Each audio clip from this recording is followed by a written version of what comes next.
சென்னை திருமலா பால் நிறுவன மேலாளர் நவீன் என்பவர் பல கோடி கையாடல் என புகார் அளித்த நிலையில் சடலமாக மீட்கப்பட்ட விவகாரத்தில் முழுக்க முழுக்க சந்தேகமான முறையில் கிடைத்த உடலை வைத்து தற்கொலை என்ற உறுதியான முடிவுக்கு காவல்துறை எப்படி வந்தது என அண்ணாமலை கேள்வி எழுப்பியுள்ளார்.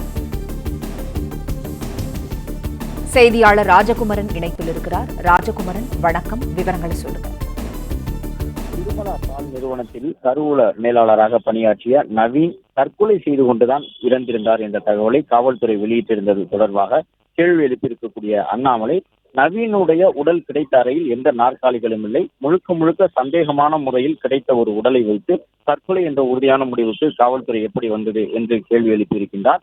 40 கோடிக்கு அதிகமாக பணம் கையாடல் செய்யப்பட்டதாக கூறப்படக்கூடிய நிலையில் 2 வாரங்களாக காவல்துறை எந்த விசாரணையும் செய்யாமல் இருந்திருக்குமா என்பதை நம்ப முடியவில்லை என்று குறிப்பிட்டிருக்கக்கூடிய அண்ணாமலை, நவீன் அனுப்பியதாக சொல்லப்படக்கூடிய மின்னஞ்சல் அவருடைய தொலைபேசியில் இருந்து அனுப்பப்பட்டதா, கணினியில் இருந்து அனுப்பப்பட்டதா என்ற கேள்விகளையும் எழுப்பியிருக்கின்றார். அதே போன்று திருமலா பால் நிறுவனத்தினுடைய அதிகாரிகள் சிலர் நவீனை மிரட்டியதாக சொல்லப்பட்டிருக்கின்றது. அந்த மின்னஞ்சலிலே காவல்துறை முன்பே விசாரித்திருந்தால் இதனை நவீன் நேரடியாக காவல்துறையினரிடம் தெரிவித்திருக்க மாட்டாரா என்றும் கேள்வி எழுப்பியிருக்கக்கூடிய அண்ணாமலை, நவீனை தனியாக விசாரணை செய்ததாக குற்றம் சாட்டப்படக்கூடிய கொளத்தூர் காவல் மாவட்ட துணை ஆணையாளர் பாண்டியராஜன் அவசரமாக விடுப்பில் சென்றது ஏன் என்ற கேள்விக்கு இன்னும் விடை கிடைக்காத நிலையில் அந்த வழக்கில் துணை ஆணையாளரான அந்த பாண்டியராஜனை விசாரணை செய்வதற்கு இணை ஆணையருக்கு அதிகாரம் அளிக்கப்பட்டிருக்கின்றது.